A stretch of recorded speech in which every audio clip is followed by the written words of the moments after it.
들어는 봤지만 읽지는 못한 당신을 위한 다독다독. 들어는 봤지만 읽지는 못한 당신을 위한 다독다독. 들어는 봤지만 읽지는 못한 당신을 위한 다독다독. 책장을 열겠습니다. 어떻게 하면 세상 사는 지혜를 얻을 수 있을까? 간결하게 답해보자면 우선 다양한 분야의 지식에서 의미 있는 개념과 모형을 취하고, 둘째, 그것들 사이에 존재하는 유사성을 찾아낼 수 있도록 끊임없이 학습해야 한다. 첫 번째 것은 스스로 공부하는 문제이고, 두 번째 것은 다른 사람과 다르게 보고 생각하는 법을 배우는 문제다. 들어는 봤지만 읽지는 못한 당신을 위한 다독다독. 책장을 열겠습니다. 네, 안녕하세요.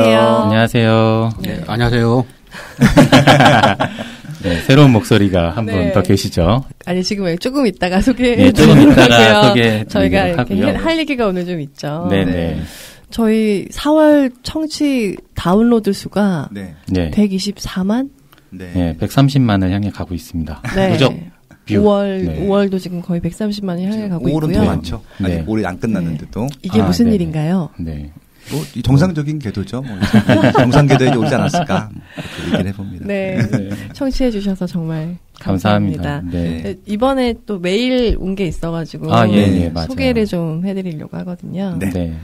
오선희님께서 저희한테 네. 메일을 주셨는데 이렇게 저희 방송을 들을 생각을 못하고 다른 방송을 기다리다가 네. 듣게 되셨대요. 근데 남편분은 굉장히 이렇게 책을 읽는 걸 좋아하시는데 오선희님 별로 안 좋아하셨는데 이 방송을 들으면서 82년생 김지영도 읽어보고 7년의 밤도 읽어보고 막 그렇게 하시다가 82년생 김지영의 왜 수학을 푸는 장면이 나오잖아요. 김지영 네네. 씨가 그렇죠. 내 맘대로 되는 건 이거밖에 없다며 아이 막 수학 문제를 막 풀잖아. 근데 자신도 똑같이 그렇게 하고 지내셨었대요.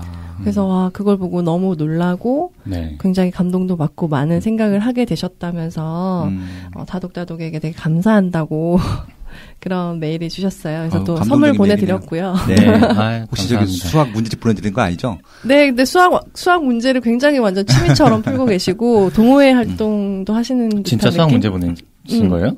아니요, 수학. 아, 네. 그리고 또 박준모님? 네. 박준모님은 저희 웃음소리 너무 크다고 계속 말씀해 주시는데 많이 좋아졌다고 목소리. 아유, 감사합니다. 네, 그래도 저희가 갑자기 크게 참고 웃어가지고. 들어주셨네요. 네. 네. 근데 격려 사실 내용을 주셨어요. 네, 그렇죠? 격려를 네. 많이 해주셨더라고요. 그래서 네. 세 분 조합이 진짜 너무 좋으신데 방송해 주셔서 너무 감사드리고요.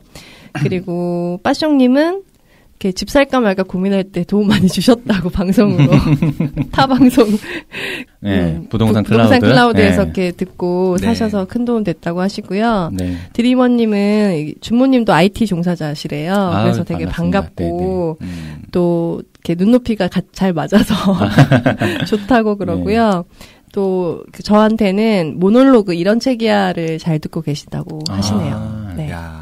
이렇게 메일 주셔서 저희 되게 힘없고 또 댓글도 항상 댓글을 달아드리고 있고요. 네. 네. 자, 로사님 목소리만 좋다고 지금 칭찬이 많나요? 네. 그러니까요.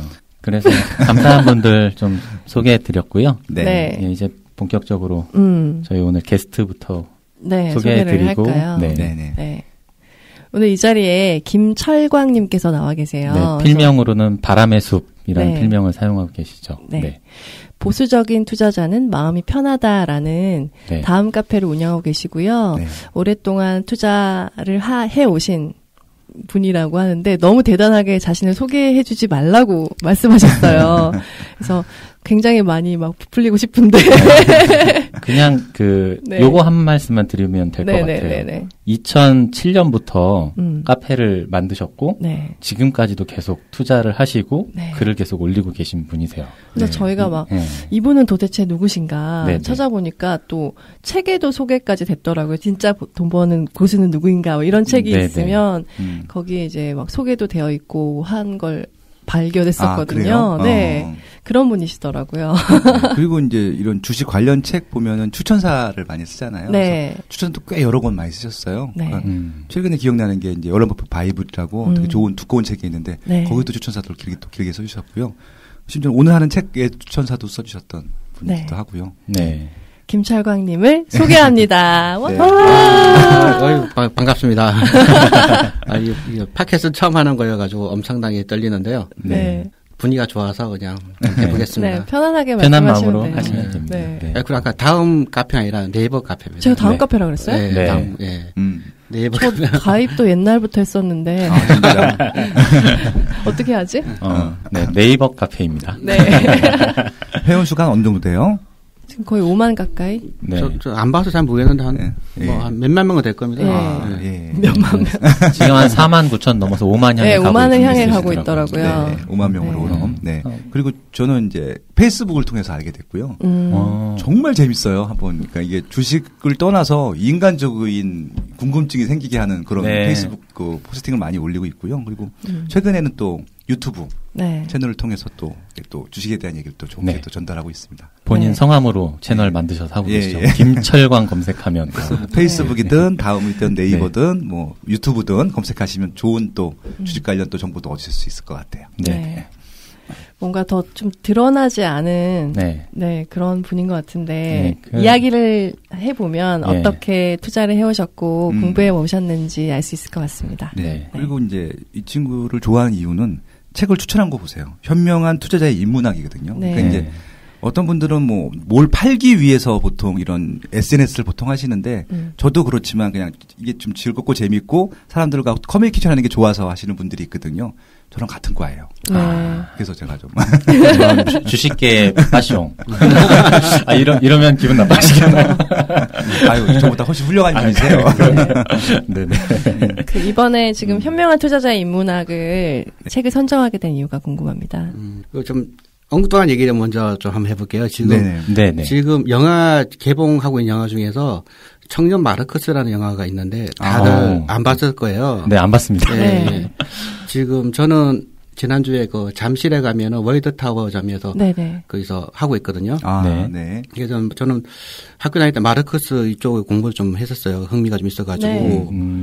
그때 제가 대학 다닐 때 대부분도 그렇겠지만 그때는 마르크스나 뭐 트로츠키나 뭐 주체사상까지 많은 사람들이 이제 다양한 공부를 했었는데 그때 제가 매우 흥미있게 봤던 책이 이제 자본론과 자본은 무엇인가 이런 책들이 있어요. 네. 그런데 이제 다들 이제 청취자분들도 잘 모르시는 부분이 있을 텐데 혹시 마르크스가 주식 투자를 했다는 얘기 들어보신 적 있나요? 아니요. 완전 생소한. 와, 재밌다. 네, 마르크스는 주식 투자자예요. 와, 요즘 정말요? 치면은 전업 투자자. 전업 투자예요? 네. 전업 투자자라. 네. 와. 자본은 앵게스가 되어줬고요. 네. 앵게스는 그 맨체스터 방직 공장의 그 사장의 아드님이었고, 네. 그 청년 마르크스를 보면은 그 앵게스가 직접 회사를 방직 공장 운영하는 장면이 나와요. 그리고 그 마르크스의 직업이 뭐예요? 교수도 아니고, 그냥 아무 직업이 없잖아요. 그럼 생계는 어떻게 운영해요? 그냥 부잣집 아들 아니었나요? 부유했다고 들었어요. 부유하진 않았어요. 굉장히 어려워가지고. 자녀를 많이 두었는데 그중에 한 자녀는 병 때문에 죽기도 했고, 그 와이프가 예나라고 그분은 이제 독일 귀족 가문의 따님이 맞았는데, 영화를 한번 보시면은 그 친정을 가지는 못해요. 오빠들이 안 놔줄 것 같아갖고 어떻게 마르크스 같은 사람과 만나서 교내에서 이 고생을 하냐. 네네. 그래서 이제 막스는 그 앵게스한테 돈을 받아서 그 생계 유지하고 그 앵게스가 붙였던 돈을 갖고 주식 투자를 했어요. 네. 그래서 돈을 벌었어요. 그거. 주식을 또 잘했나 보네요. 주식을 잘했죠. 그래서 그걸로 먹고 살 정도니까. 이번에 그 청년 마르크스를 보시면은 그 막스가 생계가 힘들어가지고 그 출판사 사장님한테 그 원고를 달라고 이제 그래요. 그런데 원고에 돈이 없다 그러는 거예요. 그러니까 그 철도주 갖고 있지 않냐. 철도 주식 팔아서 내 돈을 달라, 원고를 달라. 그렇게 네네. 하니까 그 출판사 사장님께서 지금 주가가 바닥이다. 저점이다, 지금. 철도주가 지금 폭락해서 지금 팔면 안 된다. 이런 장면이 나와요. 네네. 그러니까 사실 이제 마르크스는 그 부르조아를 추구했던 사람이에요. 그러니까 노동자들의 힘든 삶을 가슴 아파했고 그 노동자들이 부르조아들처럼 잘 살기를 바랬던 사람이지 사회가 어렵게 살기를 원했던 사람이 아니라는 거죠. 그렇죠. 의도는? 네. 의도는 그렇다는 거죠. 네네. 그래서 마르크스 집에는 그 하녀가 있었고 그 하녀 우리나라로 치면은 춘향이에 따다던 항단이처럼 예. 그 영화를 보시면은 그 마르크스의 아내가 75일 때부터 데리고 온 그 몸종 같은 그 하녀가 있었고 집주가들한테 하녀도까지 있었다. 그렇죠. 야. 하녀가 있었죠. 예. 하녀가 네. 밥도 챙겨주고 이제 빨래도 해주고 애 놓으면은 애도 받아주고. 그러니까 그러한 삶을 즐겼던 사람이 마르크스예요. 그리고 마르크스의 자본론에서 추구하는 거는 자본이 무엇인가를 공부한 사람이 마르크스고 자본을 분석한 사람이거든요. 그래서 그 당시에 제가 읽었던 책 중에서 자본은 무엇인가라는 이제 책이 있었는데 막스의 주장은 뭐냐면 돈이 돈을 벌면은 자본이고 돈이 돈을 벌지 못하면 돈이다. 그러니까 교환의 수단이다는 거죠. 그러니까 우리가 지금 단돈 100만 원, 여유 자금이 100만 원, 1000만 원이 있다고 치자고요. 이 100만 원, 1000만 원을 그냥 은행 통장에 넣어놓아 버리면은 임치 계약이에요. 맡겨 놓는다는 계약이거든요. 그러니까 장독에다가 돈을 넣어놓는 거 똑같은 거예요. 이거는 자본이 아니에요. 돈이네요. 그냥 돈인 거죠. 예. 명확히 이해됐습니다. 네. 그런데 100만 원이라는 이 돈이라도 굴려서 돈을 불어나면 이게 자본이 되는 거예요. 그렇기 때문에 우리는 단돈 100만 원이 있다고 하더라도 당장 자본화해야 된다는 거죠. 그게 바로 주식 투자라는 거죠. 물론 주식이 어렵다고 하면은 부동산 투자를 할 수도 있고 채권에 투자할 수도 있고 돈놀이를 할 수도 있고 그러니까 무엇이든 그 돈을 불릴 수 있다면은 그건 자본이고 5억 있어도 예금을 해놓는다 그러면은 예금은 투자가 아니거든요. 임치계약이라고요. 그렇죠. 그렇기 때문에 그 물가 상승률 이상으로 올라가지 못하기 때문에 5억이라는 돈을 은행에 넣어놓기만 하면은 이 사람은 자본가 아니라 노동자예요.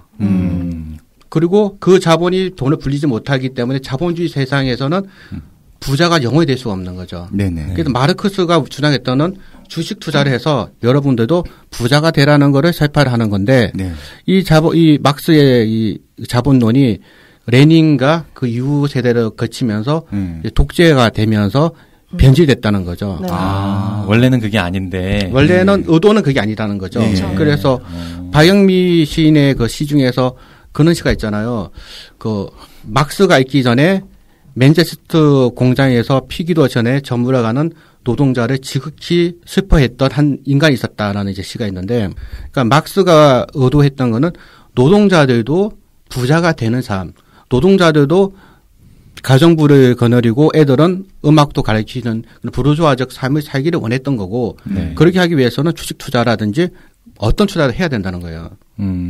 원조 워렌 버핏이네. 그렇죠. 원조 워렌 버핏은 마르크스라는 거죠. 들어는 봤지만 읽지는 못한 당신을 위한 다독다독. 그 현명한 투자자의 인문학이라는 이 책을 처음 읽어보셨을 때는 어떠셨어요? 이 책은 한마디로 말씀드려서 책 3, 40권을 압축 요약해 놓은 책이에요. 저도 그래서 그렇게 느꼈어요. 엄청 힘들었습니다.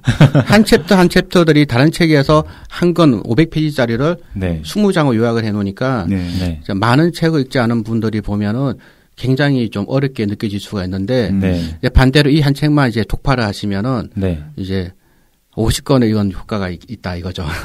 어렵게 읽은 만큼 보람은 있다. 그래서 책을 보면은 한번 쉽게 읽을 수 있는 책이 있고 한 챕터 한 챕터를 읽고 덮고 생각을 할 수 있는 책이 있거든요. 이 책은 한 챕터를 읽고 한참 생각을 하게 할 수 있는 그런 책이죠. 그래서 이 책은 이제 매우 이제 추천할 만한 책이고 또 이런 책이 또 안 팔려요. 안 팔리죠. 어렵기 때문에. 그래서 이 책 그 출판사 사장님하고 그때 식사를 한 적이 한 번 있었는데 그분께서 하시는 말씀이 안 팔릴 책을 이번에 한번 출판해 보려고 그런다고 하더라고요. 그래서 왜 안 팔릴 책을 출판하십니까? 하니까 이 책은 어떤 출판사도 출판 못할 거라고 출판하는 즉시 손해가 날 게 뻔하기 때문에 근데 왜 출판하려고 하십니까? 하니까 하지만 책 내용이 너무 좋아서 꼭 번역을 해서 우리나라 독자들한테 소개를 시켜주고 싶다. 정말 대의를 위해서. 그동안 다른 책을 통해 돈 많이 벌었기 때문에 이 책 하나는 적자를 봐도 괜찮으니까 적자 볼 생각으로 이제 출판한 책이죠. 멋지네요. 저희가 그런 책을 좀 하고 있는 거죠. 이 책이 주로 얘기하는 게 그 찰리 먼거의 격자틀 정신 이론에 대해서 얘기하고 있잖아요. 찰리 먼거가 누구신지도 철광님 통해서 듣고 싶고 그리고 격자틀 정신 이론이라는 게 말로 들었을 땐 어렵게 느껴지는데 그래도 이렇게 어떤 건지 듣고 싶습니다. 그 워렌 버핏이 처음 투자할 때는 혼자서 이제 투자를 했어요. 워렌 버핏이 되게 유명한 사람인 거 다 아시잖아요. 네, 네. 주식하지 않는 사람들 다 알죠. 초등학생도 세계에서 제일 알긴 부자. 알 거예요. 세계에서 네. 제일 부자. 그래서 워렌 버핏이 처음에 투자를 배우고 싶어서 이제 스승을 찾았는데 그분이 이제 벤자민 그레엄이었는데 네. 벤자민 그레엄은 아시다시피 유대인이에요. 그래서 유대인은 그 핵심 노하우 같은 거를 같은 유대인이 아니면은 잘 안 가르쳐준다고 하더라고요. 네. 그래서 이제 그레엄이 교수로 있는 데까지 자기가 쫓아가가지고 버핏은 이제 그레엄이한테 배워서 열심히 이제 투자를 배웠죠. 네. 배우다가 어느 순간 이제 찰리 먼거라는 분을 이제 알게 되었는데 그분의 변호사였고 그분이 하는 방식이 그레엄이 했던 방식과는 좀 다른 방식이었는데 훨씬 더 투자를 더 잘했던 거죠. 그게 새로운 세계를 열려준 거죠. 그래서 버핏과 찰리 먼거는 이제 둘이 합쳐서 버컷 해서웨어라는 미국의 네. 가장 큰 네. 투자 회사를 이제 같이 이제 창업을 하고 있는 거고. 네. 그리고 찰리 먼거는 강의를 이제 많이는 하지 않는데 한 번씩 하면은 이제 정치적 격자 모형이라 그래가지고 그 주식이라든지 이런 종목을 투자할 때 다양한 입체적으로 바라는 거죠. 격자라는 게 하나의 단선이 아니라 네. 이제 짜져 있는 거죠. 구조화되어 있는 거잖아요. 네. 어떤 한 종목을 볼 때 주식이라는 거는 주가로만 우리 사람들은 많이 일반인들은 많이 보는데 그 너머에 있는 걸 보자는 거죠. 네. 한 가지 예를 한번 들어볼게요. 어떠한 기업이 자기들은 최고의 인재를 모시고 회사를 지금 운영하고 있다고 그래요. 그래서 네. 그 자기네 회사들은 그 최고의 인재를 최고의 대우를 해주고 있다라고 네. 얘기를 한다고 하면은 그 얘기를 그래 뒀는 거는 2차적인 거고 이제 정신적 격자 모형처럼 이제 다양하게 입체적으로 본다는 거는 예를 들어서 세 회사가 있어요. 네. 근데 한 회사는 남자 직원의 연봉이 7,200만 원이에요. 평균 예. 연봉이. 예. 예. 그런데 두 번째 회사는 연봉이 4,600이에요. 네. 네. 그 세 번째 회사는 연봉이 3,700이에요. 네. 근데 3,700을 주는 이 회사의 대표이사가 자기들은 최고의 인재를 모시고 연봉 7,200 주는 회사를 따라잡겠다고 얘기를 한단 말이에요. 네. 그럼 그 말을 믿을 수 있겠냐 이거죠. 못 믿었습니다. 그렇죠. 그러니까 이렇게 입체적으로 본다는 거죠. 네. 그래서 주식 투자를 할 때는 우리는 차트가 올라갈까 내려갈까 이제 이런 것만 보는데 그 너머에 있는 이 회사의 경쟁력이라든지 네. 이 경영자의 경영 마인드 이런 거를 우리는 봐야 된다는 거죠. 그 이 책의 목차를 일단 청취자분들께 말씀드리면 어떤 책인지 이해하시기 더 좋을 것 같은데 네. 네. 목차를 듣고 아마 방송을 끄는 분도 계실 수도 있을 것 같은데 네네. 아무튼 한번 읽어봐 드리겠습니다. 네네. 일단은 총 9개의 장으로 되어 있고요. 첫 번째 장에서 방금 저희 김철광님께서 말씀해주신 격자틀 정신 모형에 대해서 설명을 하고 있어요. 네네. 그리고 두 번째부터는 이 격자틀 정신 모형이라는 게 사실 하나의 주식 투자를 하더라도 주식에만 매몰되지 말고 다양한 여러 학문들 그런 것들을 공부를 같이 해서 다방면의 지식들을 가지고 이 하나의 주식 시장이라는 것도 같이 여러 가지 원리들을 대입해 보면서 판단해 보자 그런 내용들인데 그런 이론들에 대한 소개들을 쭉 하고 있는 겁니다. 그래서 2장에서는 그중에 물리학에 대해서 안내를 하고 있고요. 3장에서는 생물학, 4장에서는 사회학, 5장에서는 심리학, 6장에서는 철학, 7장에서는 문학, 8장에서는 수학, 9장에서는 마지막으로 의사결정을 어떻게 해야 되는가 네. 이런 내용들을 좀 다루고 있습니다. 네. 정말 실로 어마어마한 책이 아니죠. 네. 제가 방금 목차 읽어드리면 제가 책 방송을 끌 수도 있다고 말씀드린 게 이게 참 격자틀 정신 모형까지는 되게 흥미롭게 읽었어요. 네네. 이렇게 보는 게 되게 맞겠다는 생각도 많이 공감을 했는데 네. 물리학이 들어가면서부터는 이게 머리가 너무 아프더라고요. 근데 이게 다 이렇게 의미가 다 있는 것 같더라고요. 네, 다 의미는 연결은 돼 있고. 요즘 이런 표현 자주 쓰는데 성경 이후로 가장 많은 포괄적인 내용을 담고 있는 책이 아닌가 그런 또 표현을 쓸 수 있을 것 같고요. 격자틀 모형이라고 하는 거는 이제 말 그대로 격자라는 것도 있잖아요. 우리 한문, 그러니까 그 창호지 문에 보면 격자가 네네. 있잖아요. 그렇게 이제 이렇게 여러 가지 학문이 격자로 이렇게 많이 뭉쳐서 하나의 시너지 효과를 낸다는 그런 의미일 것 같고요.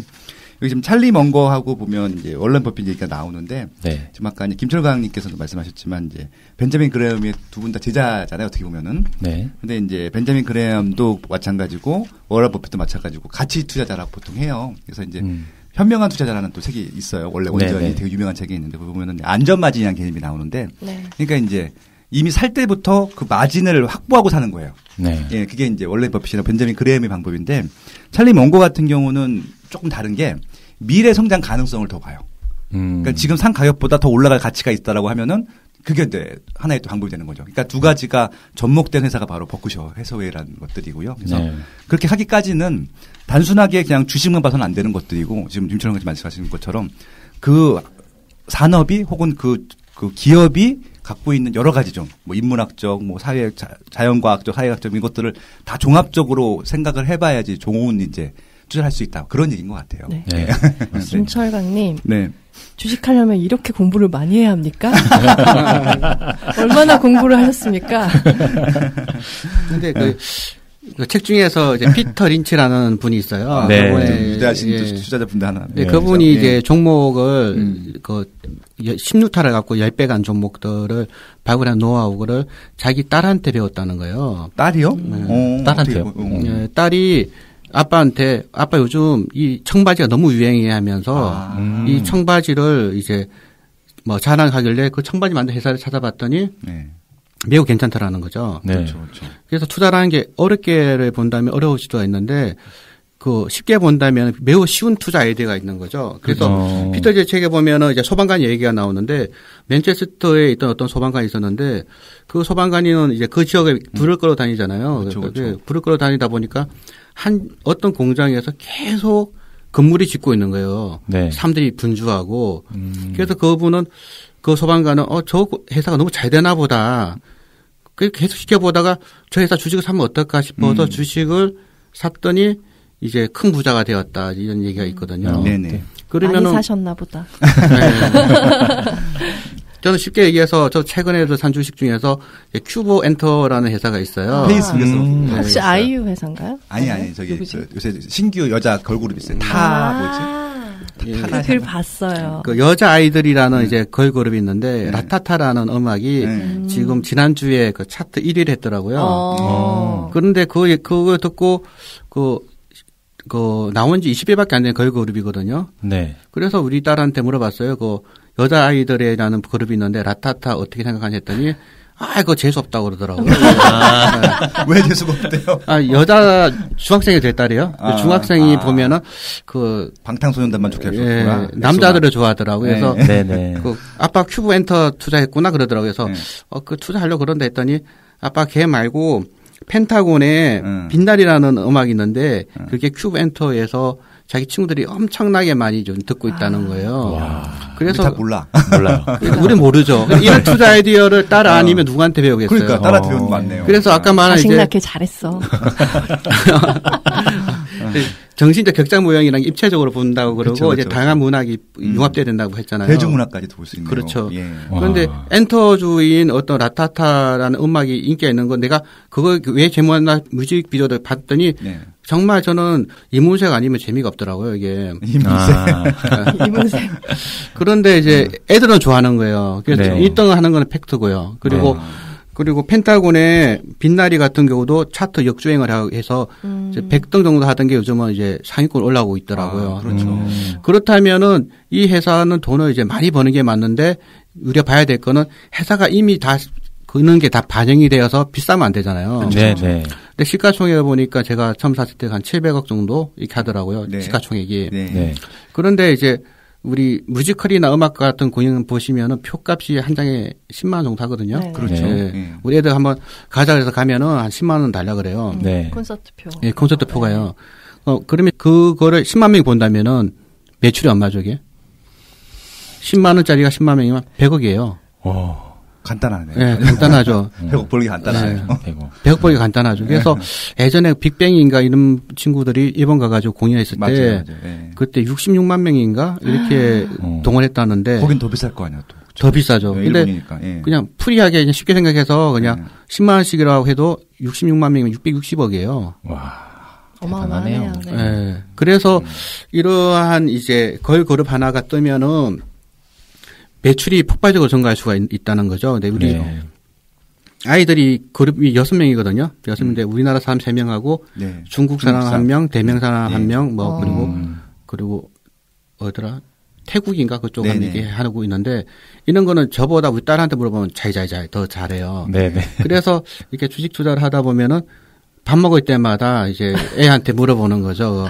요즘 빛날이 좀 잘 되고 있냐, 펜탕 오빠도 어떠냐 그러면은 친구들끼리 얘기하는 게 그런 거니까 이제 그렇죠, 얘기를 그렇죠. 하니까 그거 듣고 이제 투자를 하면은 그러면 생각해 보세요. 우리 여의도에 가면은 애널리스트들이 있거든요. 애널리스트 나이가 30도 넘었을 거예요, 대부분. 그렇죠. 30대, 40대. 그분들이 최신 음악 유행을 잘 알겠어요? 중학생이 더 잘 알겠어요? 중학생이죠. 비교도 안 되죠. 네. 그래서 투자라는 게 전문가를 이길 수 있는 방법이 우리 개인 투자자들 중에서는 이렇게 주위에서 자기 딸한테 아들한테 배울 수 있는 그 지식이나 지혜가 상당하다는 거죠.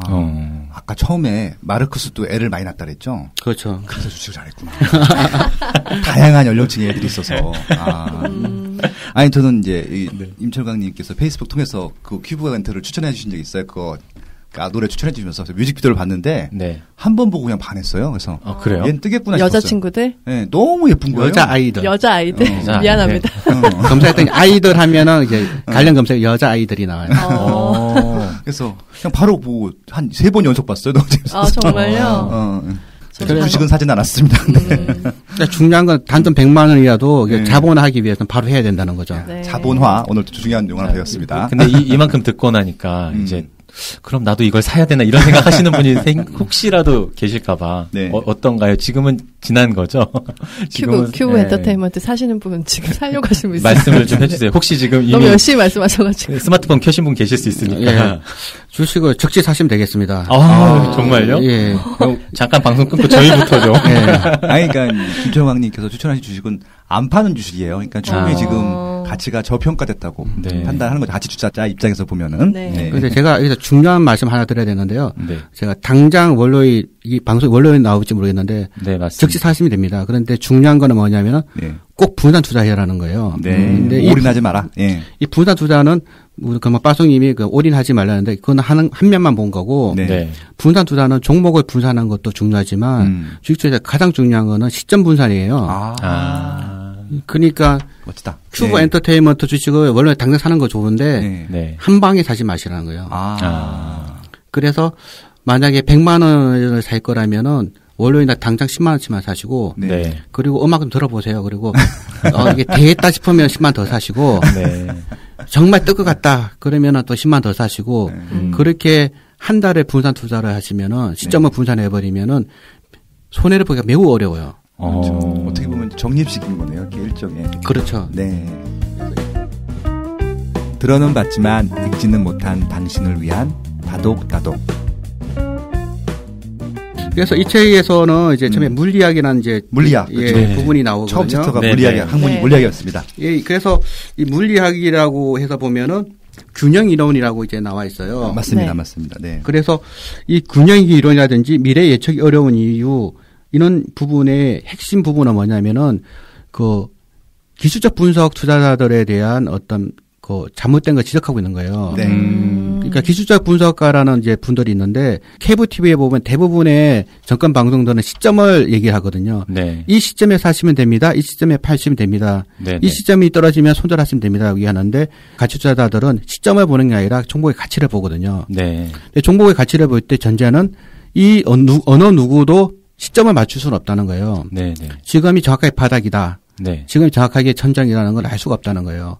단지 이게 지금 가격 정도라면은 싼 가격이 맞는 것 같다. 빛나리가 인기가 계속 나올 것 같다. 아이들의 라타타가 인기가 더 있을 것 같다. 그러면은 회사는 분명히 우상향할 거예요. 그걸 보고 이제 투자를 하는데 시점을 보면은 우리는 맞출 수 없는 거를 맞추기 위해서 노력을 하면은 반드시 실패를 한다는 거죠.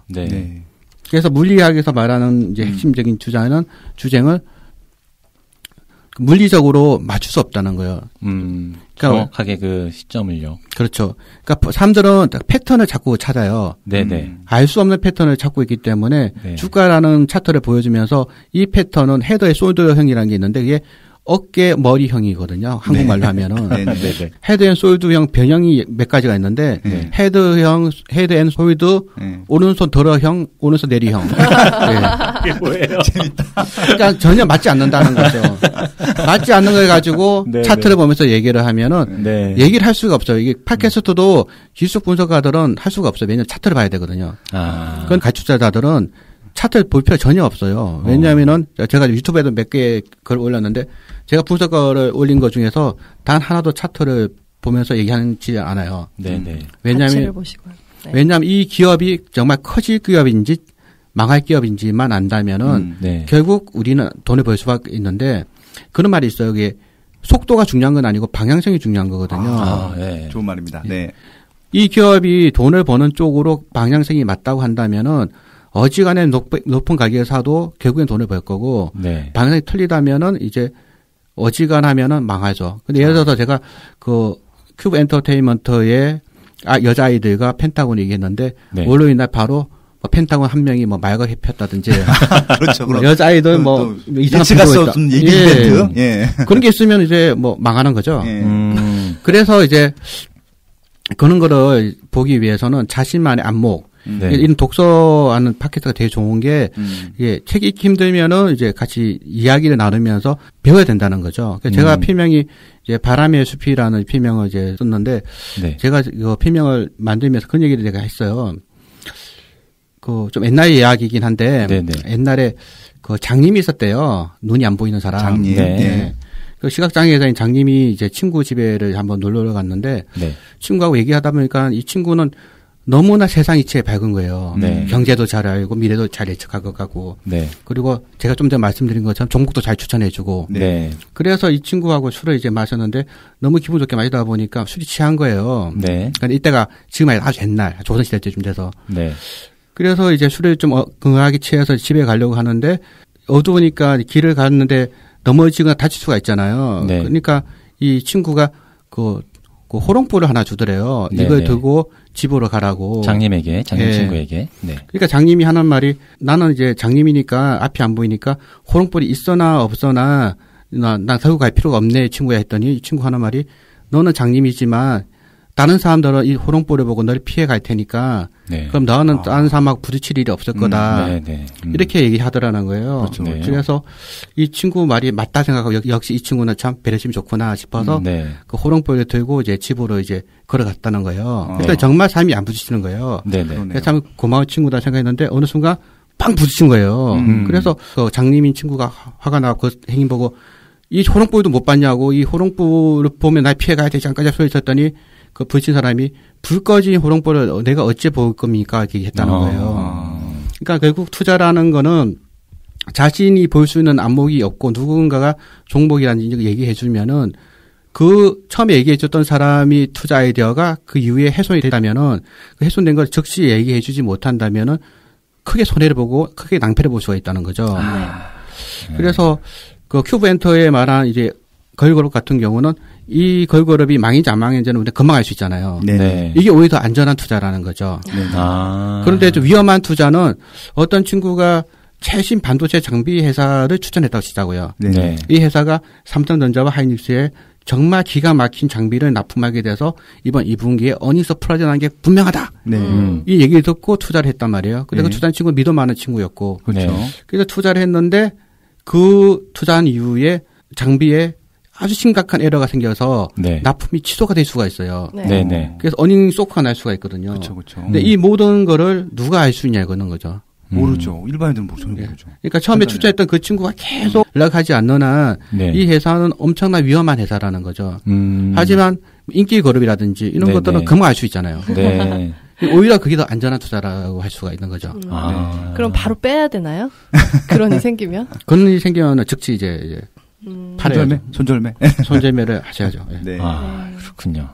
예, 물리학을 통해서 예, 네. 저희는 이제 미래 예측이 불가능하다는 호롱불 것들. 투자. 호롱불을 기억하라. 네. 예, 저희 방송 참 좋네요. 그러니까 이 어려운 책을 이렇게 쉽게 설명해 주시는.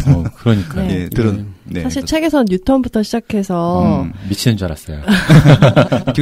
요약하면 이런 얘기인데. 네. 뉴턴, 다윈 뭐 계속 나와요. 다 나와요. 네. 그러니까 이제 투자에는 이제 세 가지 종류가 있어요. 그러니까 네. 이제 보통 이제 성장주 투자라는 게 있고 모멘텀 투자라는 게 있고 가치 투자가 있는데 그러니까 오늘은 아마 이제 워렌 버핏도 그렇듯이 김철강 님도 이제 가치 투자 위주로 네, 말씀을 해줄 텐데 이 인문학책 전반적으로 그런 얘기인 것 같아요. 그러니까 네. 이제 그 주식을 좀 모르시는 분들을 위해서 조금 설명을 드리면 성장주 투자 말 그대로 이제 막 성장하는 종목에다가 이제 눈에 보이는 투자를 하는 거고 모멘텀은 아까 말씀하신 대로 그 순간적인 뭐 이슈가 있을 때마다 이제 올라갈 여지가 있으니까 투자를 하는 거고 가치는 그냥 차트 안 보고 말씀대로 기업 가치만 보고 투자를 하는 것들이거든요. 그래서 네. 이게 다 장단점이 있는데 전 잘 모르겠어요. 어떻게 장단점이 있는지. 네, 오늘 아무튼 그 중에서 가치 투자에 대한 얘기를 하고 있다. 그렇게 한번 정리를 한번 해드리고 넘어가겠습니다. 네. 이 장에 그러면은 생물학으로 넘어갈까요? 네. 네.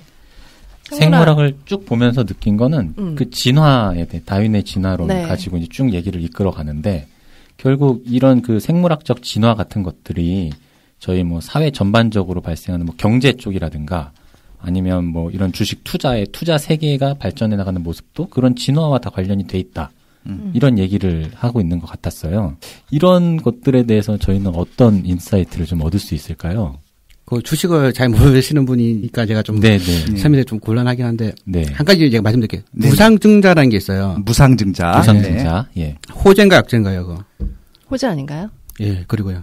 우리 드리머님.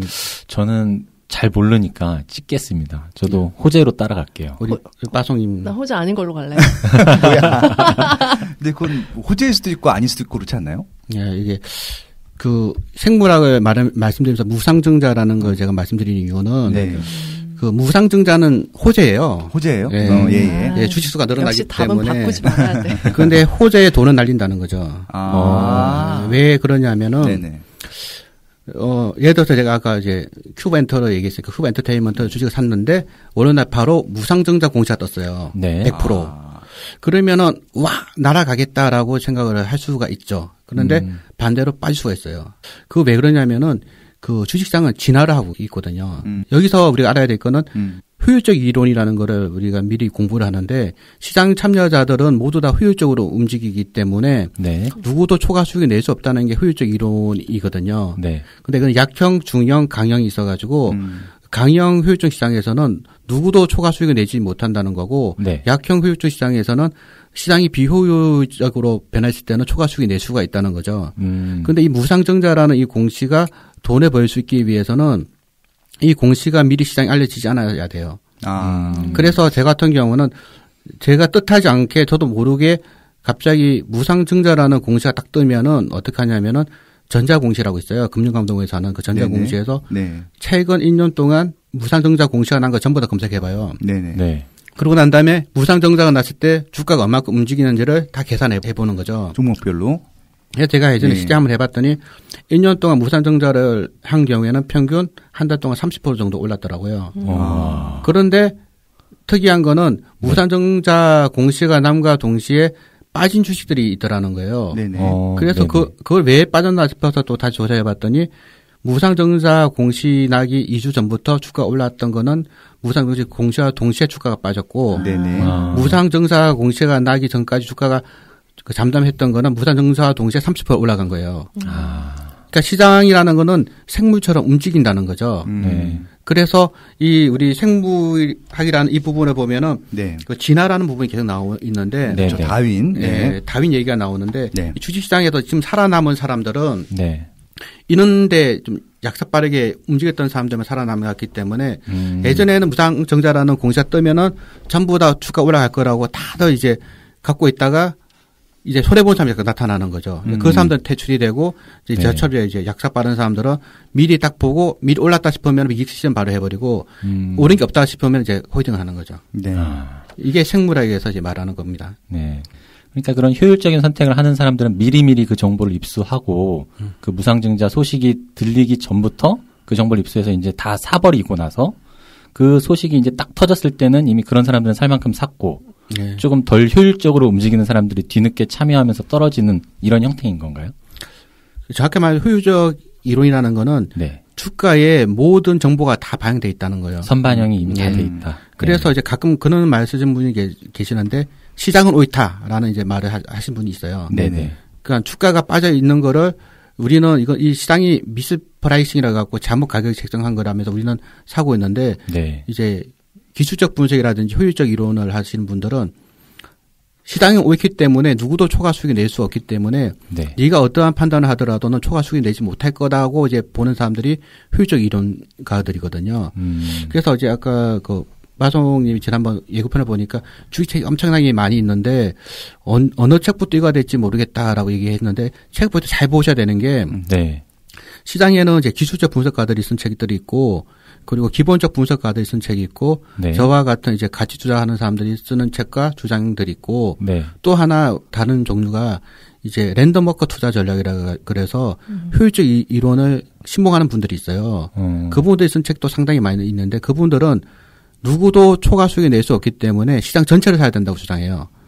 그렇기 때문에 코덱스 200 같은 ETF를 사야 된다. 예. 이런 부류도 상당히 이제 그 시장의 지배적인 이제 부류 중에 한 분이거든요. 네. 네. 그래서 저와 같은 투자자는 주식 투자 시장에서 한 3% 이하고 네. 한 50% 정도 되는 분들은 그냥 ETF를 사라. 지수 전체를 다 사라. 그리고 가장 편한 투자는 ETF를 투자하되 뭐 직장인 같은 거는 ISA 계좌 같은 걸로 네. 그냥 ETF를 적립식으로 사는 게 필승의 전략이다. 그 워렌 버핏도 그 얘기는 했거든요. 네네. 개인 투자자들한테 가장 효율적인 전략은 지수 전체를 다 사는 거다. 네. 그래서 내일 바로 이 방송을 듣고 아주 편하게 투자하고 싶으신 분은 ETF를 사시면 돼요. 적립식으로. 네. 시점을 분산해서. 그러면 ETF 코덱스 200 ETF를 사면은 200 종목을 동일한 비중을 사버리는 거거든요. 절대 망할 수 없죠. 네네. 하지만 이분들이 얻을 수 있는 수익률은 시장 수익률밖에 안 되죠. 평균 수익률. 예. 그래서 그런 분들이라면은 이런 책을 읽을 필요도 없어요. 그냥 묻지마 ETF 매수만 하면 되니까. 묻지마 매수. 예. 그런 가치 투자들이 이런 투자를 하는 이유는 가치 투자는 지적 모험이거든요. 그러니까 모험을 즐기는 사람들은 이런 걸 하는 거죠. 그러니까 네. 펜타곤의 빈나리가 잘 나가고 아이들의 라타타가 잘 나가는 거에 흥미를 가지고 이 흥미 때문에 우리 애들과 많은 대화를 나누고 싶고 네. 그런 대화가 실제 수익으로 연계돼서 그 외식비도 벌 수 있다면은 네. 즐거운 일이잖아요. 아, 행복하죠. 예. 네. 손해가 나면 안 즐겁지 않나요? 손해가 날 수도 있죠. 하지만 네. 제가 말씀드렸잖아요. 시점 분산이 꼭 필요하다고요. 네. 예, 시점을 분산해버리면은 손해를 볼 확률이 이제 상당히 낮아졌는데 이거를 제가 뭐 손해를 늘 보던 사람이 이런 얘기를 했다 그러면은 뭐 믿을 수 없겠지만 이거 뭐 책 홍보가 될 수 있는데 이 다음 달 말에 그 버핏 클럽의 책이 나오는데 그 책에 네. 제가 기고한 글이 있거든요. 거기 보시면은 제가 실제 계좌를 캡처해서 올렸어요. 제 계좌 하나를. 진짜요? 계좌 와. 인증하셨습니까? 계좌를 하도 사기꾼들이 많이 있으니까 저는 그 출판사에다가 10년치 계좌를 전부 다 캡처해서 보냈어요. 그 책 사야겠다. 종목도 나오나요, 여기? 종목은 안 나죠. 그래서 버핏 커요? 버핏 클럽. 아, 버핏 버핏 클럽. 네. 네네네. 거기 보시면은 제가 5천만 원짜리 계좌를 실제 계좌를 캡처한 걸 보여드렸는데 10년 동안 그러니까 연복리로는 30%씩 돈을 벌어왔고 그럼 달리로 몇 년을 치면은 매년 80%씩을 벌었어요. 그러면 도대체 얼마가 된 거죠? 그 5천만 원이? 그러니까 진짜 이제 어마어마하네요. 사업- 복리로 30%. 네. 그러니까 이제 원래는 버핏이 한 50년 이상 했잖아요. 네. 그러니까 평균적으로 연간 20%씩 성장한 거거든요. 그럼 네. 버핏보다 나으신 거잖아요. 그렇죠. 좀 그 우와. 기간별로만 훨씬 난 거죠. 예. 계산이 안 되니까 최종 전화번호 최종 좀 평가액이 알려주세요. 와, 진짜 대단하십니다. 네. 네. 버핏이라 그래서 이제 책을 저자들이 한 15명이 모여서 쓰는 책이었는데 네. 저한테도 의뢰가 왔었어요. 아, 네네. 버핏과 부동산에 대해서 한 챕터를 맡아달라고 하더라고요. 제가 좀 따로 집필한 책이 있어서 좀 다음에 쓰겠다고 네. 거의했던데 아무튼 그 책입니다. 들어는 봤지만 읽지는 못한 당신을 위한 다독다독. 제가 그 워렌 버핏 바이블에도 추천사를 써주셔서 잠깐 읽었더니 버핏 관련 책을 100권 가까이 읽은 내가 이런 대목이 나오는 걸 보고 와, 이렇게 버핏에 관한 책만 100권을 넘게 읽으신 분이면 얼마나 많이 연구를 하고 책을 읽으셨을까 생각을 했었거든요. 그렇게까지 읽으신 이유가 뭔가요? 그거는 돈을 날렸기 때문인 거예요. 아우, 솔직하시네요. 네. 예. 왜 내가 손해를 보는지에 대해서 궁금하더라고요. 네. 도대체 뭐가 문제였는지. 돈을 날린 이유는 알고 이제 손을 떼더라 떼야 될 거 아니에요. 그래서 그때 이제 책을 읽기 시작했죠. 처음에 책 많이 읽을 때는 일주일에 2권씩을 읽었거든요. 네. 그러니까 책값만 한 100만 넘게 나오더라고요. 그리고 예스 24에서 이제 주로 이제 VIP. 플래티넘. 플래티넘. 그 포인트로 또 책을 또 사는. 많이 하니까. 네. 그래서 책을 이제 그때 한 100권 읽고 나니까 깨달음이 오더라고요. 진짜 책 100권 읽으면 깨달음이 오나요? 오죠. 예. 그래서 이제야 뭔가 보였다 했더니 집사람이 허생 같다고. 허생도 10년을 공부하고 난 다음에 책을 딱 뒤엎으면서. 네. 그렇게 책을 10년을 공부하고 난 다음에 도대체 뭐냐. 예, 저희 와이프는 정말 좀 심플하거든요. 나한테 돈을 보여달라. Show me the money. 명확하네요. 증거가 명확해야 돼요. 책 읽는 거 필요 없고 나는 캐시가 필요하다. 네. 돈을 벌어주면은 내가 믿고 돈을 못 벌어주면 못 믿겠다 이제 얘기를 심플하시네요. 하더라고요. 그래서 돈을 벌어서 이제 줬죠. 네. 그랬더니 이제는 이제 믿어요. 믿더니 요즘에는 하는 말은 이제 어디 가서 얘기하고 다니지 말라고. 이제 뭘 아시는 것 같아요. 이런 우리 물리학이나 또 사회학 이런 것들 지금 다 쫙 이렇게 책에서 나오는데 정리를 하면 예전에는 예측 가능한 어떤 이론들이라고 이렇게 사람들의 행동이 다 근데 점점 예측 불가능하고 또 사람들이 비이성적이고 감성적이고 그리고 복잡게 이론이 계속 나오더라고요. 그렇죠. 그래서 복잡게 이론으로 계속 귀결이 되는데 현대 사회의 어떤 이런 사회 현상들을 이렇게 좀 김철광님께도 그 복잡게가 도대체 뭐고 또 우리가 주식이나 투자를 할 때 어떤 식으로 생각하고 적용해야 되는지 궁금해요. 그러니까 쉽게 말씀드리면 그거예요. 모래더미 이론이라는 건데요. 네. 모래를 위에서부터 뿌리면은 이게 탑이 쌓이거든요, 이게요. 네. 근데 탑이 쌓이는데 어느 순간 되면 이 탑은 무너질 거예요. 그렇죠. 근데 이 무너지게 하는 이 모래더미의 모래알은 한 알이 이 모래더미 전체를 다 무너뜨려 버릴 거란 말이에요. 네, 어느 시점에서는요. 그렇죠. 네. 근데 이 시점이 어느 시점인지를 알 수가 없다는 거예요. 네. 이게 복잡 시스템이라는 거죠. 근데 기술적 분석가들은 그 시점을 맞춰줬다고 그렇게 얘기하거든요. 이 시점이 사면은 정확하게 바닥이다. 그리고 이 시점에 사서 어느 가격까지 팔면은 이익실을 하면은 그 점이 고점이다. 라는 거를 기술적 분석가들은 얘기하고 있는데 우리들은 그걸 믿을 수 없다는 거죠. 대표이사의 경영 철학이 무엇인지 회사가 어떤 일을 하고 있는 건지 회사의 5년 뒤 모습은 어떤지에 대한 설명은 없고 단지 주가가 얼마 41개 15,000까지 가면은 홀딩하시고 9,000원 빠지면 손절하세요. 이렇게만 얘기한단 말이에요. 네네. 우리는 그거 추구하지는 않는다는 거죠. 거래를 통해서 이득을 얻는 방법이 있고 가치 상승을 통해서 이득을 얻는 부분이 있거든요. 네네. 가치 투자자들이 추구하는 거는 가치 상승분을 통해 돈을 벌고 싶다는 거죠. 궁금한 게 그런 가치를 어떻게 공부할 수 있어요? 그 기업의 가치를.